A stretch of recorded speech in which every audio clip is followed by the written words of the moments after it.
बेटवा फरियाद कैले बा, वो जन्मदायिनी माँ के याद करत बा। दुनिया में अपनी माँ से बड़ी कोई माँ नहीं। पूरे संसार में आप चले जाइए, अपनी माँ से बड़ी कोई माँ नहीं। अगर वह माँ नहीं होती तो हम नहीं होते, वह माँ नहीं होती तो आप नहीं होते, और वह माँ नहीं होती तो हम आप नहीं होते। अगर हम आप नहीं होते तो फिर दुनिया की किसी माँ को हम नहीं जानते। जो भाई लोग जहां भी बैठे हैं, एक बार उस जन्मदायिनी माँ को याद कर लीजिएगा इन दो लाइनों के बीच में। जो भाई अपनी माँ को जितना मोहब्बत करता होगा, अपनी माँ को एक बार मेरे भजन के भाव में याद करेंगे। बेटा फरियाद करता है, माँ जन्म से लेकर के अब तक आपने जो सहयोग किया मेरी जिंदगी में, वैसा सहयोग अभी तक किसी ने नहीं दिया। बेटा अपनी मजबूरी बताता, आज पूर्ण है आपका बेटा मजबूर है। हालांकि आपने हर मजबूरियों से अपने बेटे को उबारा है, लेकिन फिर भी आज आपका बेटा मजबूर है। मजबूरी कैसी है?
अंतरा के पहली लाइन में अपनी दूसरी मजबूरी बेटा पेश करता है उस माँ के सामने।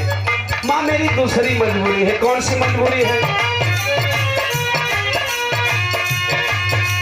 सरगम बिन सर साज बसु ना साज सजावे।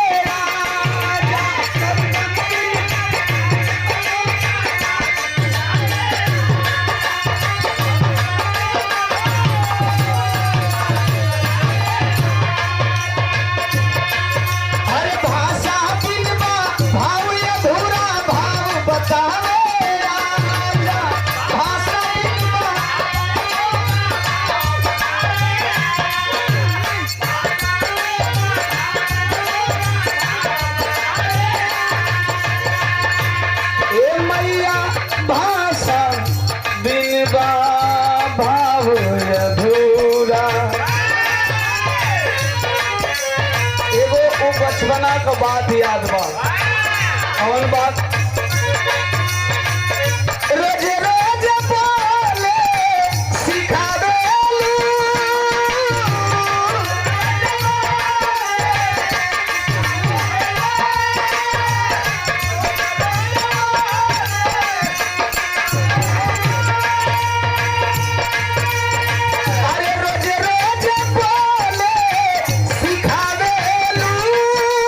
आज कहा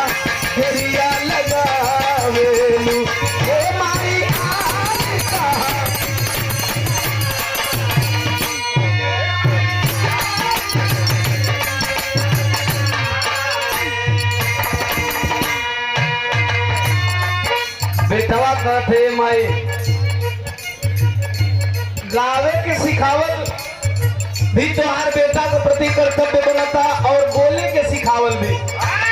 हम कितनहू बढ़िया गा ले ही, अगर बोल न पाई, बतिया न पाई, अपन भाव की लोग के समझा न पाई, तो फिर हमने गौला का मतलब खोलू ना बा। ये वजह कि हम बिहार से आएगा, कभी बोली भाषा का अंतर हो जाता है। माँ मुझे वह बोली और भाषा दे देना जिस सरल भाषा को ये लोग समझ सके। अंतरे के दूसरे अंतराल में बेटा एक और मजबूरी गा रहा है, एक दूसरी हमारी मजबूरी है। कौन मजबूरी है?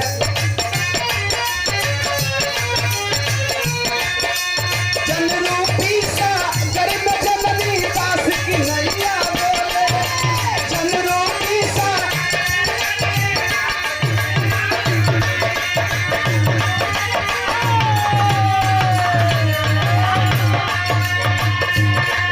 सुनिए फरियाद करते हैं कि हमारी दूसरी मजबूरी है। जनरूपी सागर में जननी दास की नैया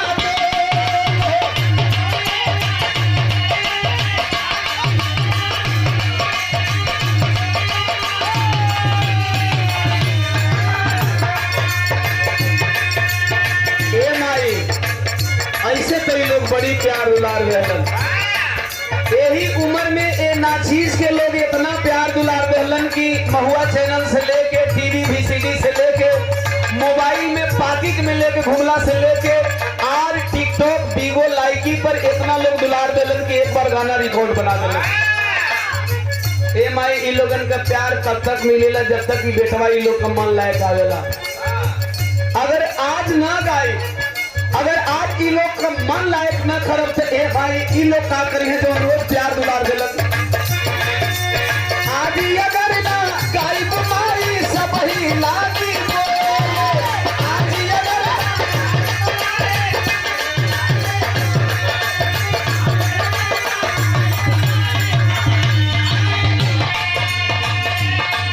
अरे आज अगर ना गाई गुजरने, लेकिन भरोसा है दुनिया वालों, ये कहावत है पूत के पूत हो जाता है, माँ को माता नहीं होती।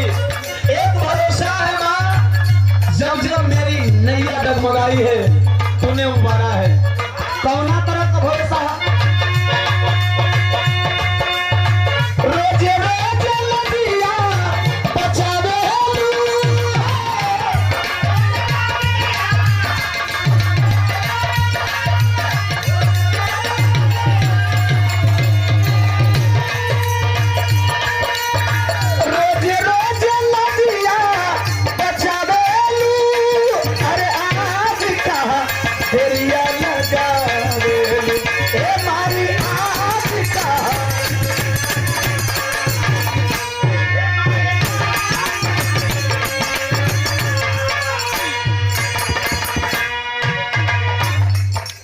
और लोग लाचार हैं। माँ का यह पावन चरण, इस संसार का कोई ऐसा व्यक्ति नहीं जो अपने माँ के पावन चरण को न छुआ हो।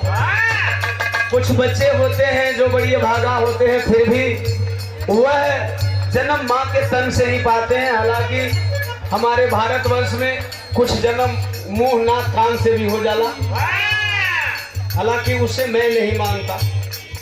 मैं थोड़ा जिंदगी वैज्ञानिक तरीके से जीवन यापन करता हूँ, इसलिए मैं नाक मुंह कान वाले बच्चे को तो बिल्कुल अहमियत नहीं देता। कोई भी संसार का ऐसा व्यक्ति नहीं हो जिसकी पैदाइश बगैर माँ की हो जाए। बेटा आखिरी लाइन में फरियाद करता है, आखिर और कौन लोग आपके चरण को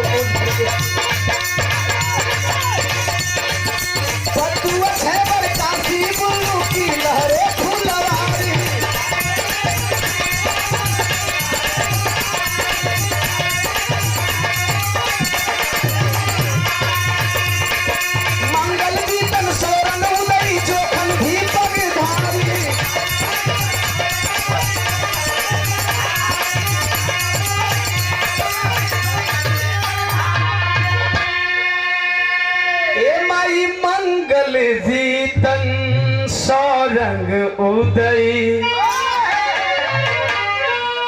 सब बेटवा और ही परेशान बा माई, ओ कवन बेटवा परेशान बा।